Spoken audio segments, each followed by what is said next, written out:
अस्सलाम वालेकुम जी। उम्मीद है आप लोग सब खैरियत से होंगे।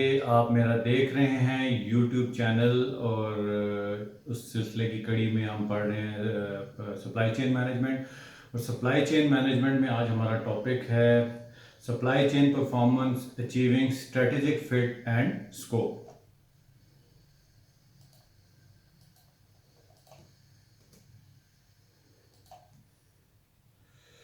अच्छा जी, इसमें इसमें बेसिकली तीन स्टेप्स हैं। हाँ, लास्ट हमने पढ़ा था how to get strategic fit. अब आज हम पढ़ेंगे जी understanding the customer and supply chain uncertainty और understanding the supply chain and third one is achieving strategic fit. अब वन बाय वन हम इसको डिस्कस करते हैं। पहला जो है इसका step understanding the customer and supply chain uncertainty. इसमें पहले है जी quantity of product needed in each lot. ठीक है, अगर हम कोई चीज मैन्युफैक्चर कर रहे हैं तो हमें इस चीज का पता होना चाहिए कि एक प्रोडक्ट को बनाने के लिए हमें कितनी रॉ मटेरियल चाहिए और उस लॉट के अंदर कितना रॉ मटेरियल होना चाहिए। अगर हम उसको मीट नहीं कर पा रहे तो देयर इज अनसर्टेनिटी। दूसरा है कि response time customer will tolerate. और हमने कस्टमर की साइकी भी पढ़नी है कि कस्टमर रिस्पांस टाइम में एक कितना टॉलरेंस है उसकी, वो मतलब कितने दिन टॉलरेट कर सकता है। एक दिन, 24 घंटे, 48 घंटे या 72 घंटे, उसके हिसाब से हमने इस चीज़ों को देखना है। अब हमने साथ साथ ये भी देखना है कि जो प्रोडक्ट हमने लॉन्च किया है उसमें वैरायटी ऑफ प्रोडक्ट कितनी रिक्वायर्ड है। वक्त के साथ साथ हमने उसके अंदर वैरायटी को भी मद्देनजर रखना है, रेंज सेलिंग की तरफ भी जाना है और कस्टमर नीड को भी देखना है। The most important thing that is the service level required. ठीक है जी, सर्विस लेवल मैं कहता हूँ कि जी फर्स्ट प्रोडक्ट की अपीयरेंस पे आपके शेल्फ से प्रोडक्ट बिकता है, second one is quality and third one is service level. अगर आपका सर्विस लेवल अच्छा है तो आपका प्रोडक्ट भी उतने हिसाब से ज़्यादा बिकेगा। फिर है जी price of the product, that is very important. कई कई लोग प्राइस कॉन्शियस होते हैं, specially B class, C class जो है, यानी जिस तरह मैंने डिफरेंट सेगमेंट्स बताए थे, upper class, lower class and lower middle class and lower class. तो lower middle class and lower class जो होती है वो प्राइस कंपैरिजन बहुत करती है। तो हमने प्रोडक्ट्स ऐसे लॉन्च करने हैं कि जो दोनों क्लासेस को एड्रेस कर सकें। अगर प्रीमियम प्रोडक्ट भी लॉन्च किया तो हमने साथ साथ एक segment lower and lower middle class का भी रखना है ताकि वो भी हमारे प्रोडक्ट से मुस्तफीद हो सकें। फिर है जी desired rate of innovation in the product.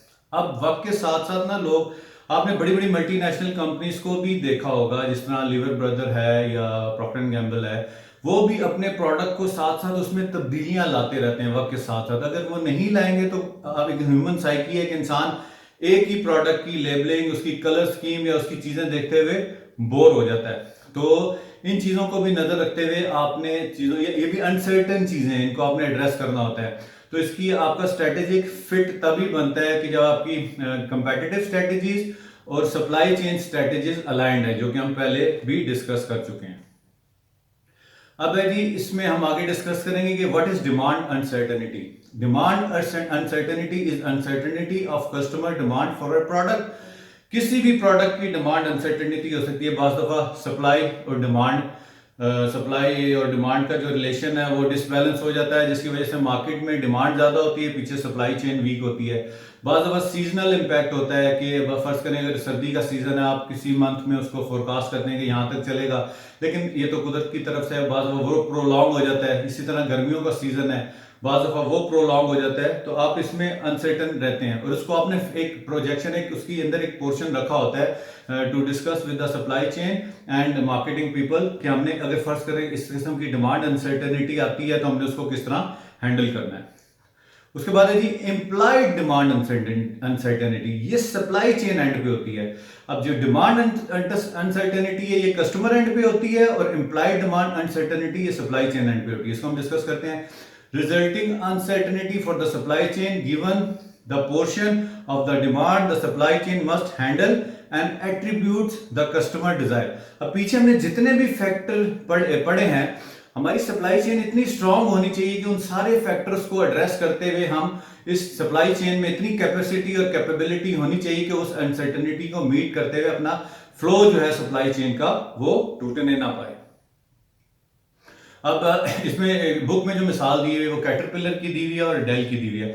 अब कैटरपिलर ये एक ज़ाहिर मशीनरी वगैरह बनाते हैं। अब इसमें डेफिनेटली इनके पास इन्होंने बड़े लिमिटेड सा स्टॉक रखा होता है जो जनरल यूज़ में आ रहा होता है। बाद दफ़ा फर्ज करें फ्लड्स आ जाते हैं, रोड जलजला आ जाता है, तो इसमें इन चीज़ों की डिमांड बढ़ जाती है ना, तो वो अनसर्टन हो जाती है, फिर आपने उस हिसाब से मशीनरी अरेंज करनी होती है।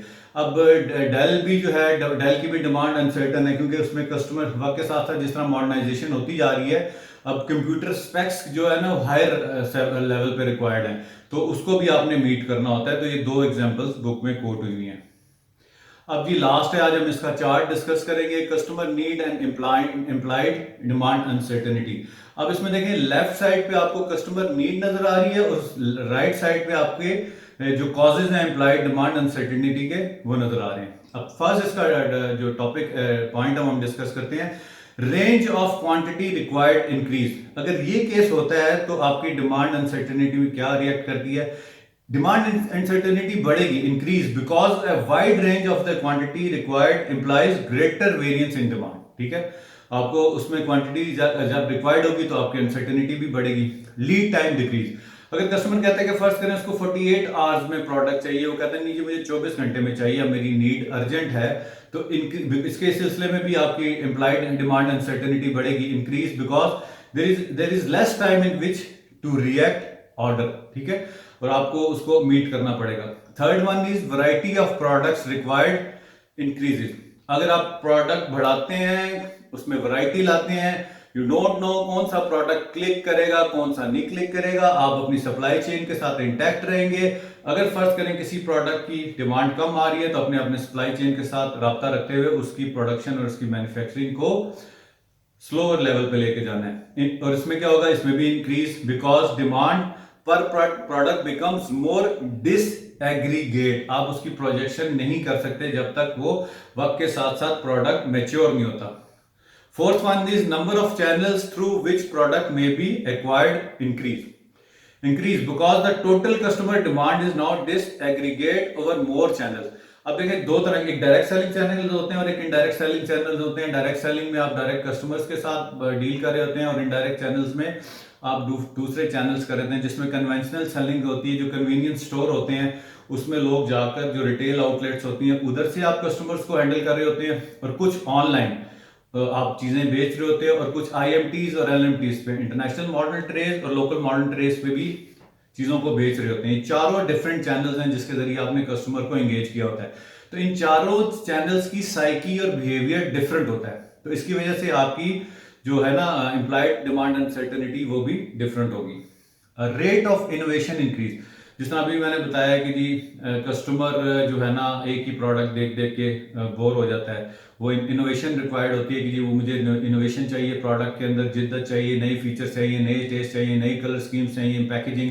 इंसान एक देख देख के बोर हो जाता है, तो उससे कस्टमर के स्विच होने का बहुत खतरा होता है। तो फिर आपने देखा होगा जो बड़ी बड़ी कंपनीज हैं ये लोग भी अपने वक्त के साथ साथ प्रोडक्ट्स को रीडिजाइन करते रहते हैं। इसमें भी इंक्रीज होती है demand, employ demand uncertainty, because the new product tends to have more uncertain demand.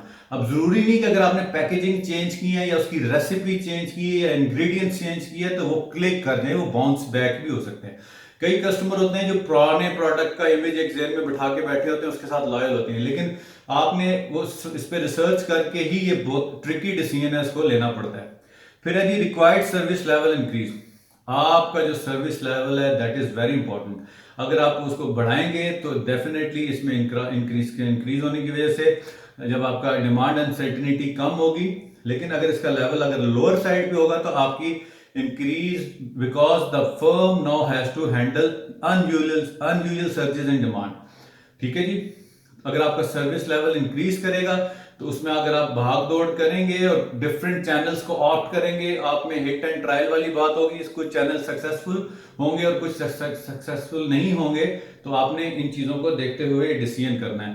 तो आज मेरे लिए इतना ही था, आज का टॉपिक आपके लिए, और इंशाल्लाह एक नई टॉपिक के साथ आपसे कल फिर मुलाकात होगी। तब तक इजाज़त दीजिए, तब तक मेरे चैनल्स को ज़्यादा से ज़्यादा सब्सक्राइब करें, शेयर करें, लाइक करें, स्टूडेंट्स के साथ, एंटरप्रेन्योर्स के साथ, सप्लाई चेन और सप्लाई चेन और लॉजिस्टिक्स मैनेजर्स के साथ और डिस्ट्रीब्यूशन मैनेजर्स के साथ, सेल एंड मार्केटिंग मैनेजर्स के साथ। Thank you very much, take care, अल्लाह हाफिज़।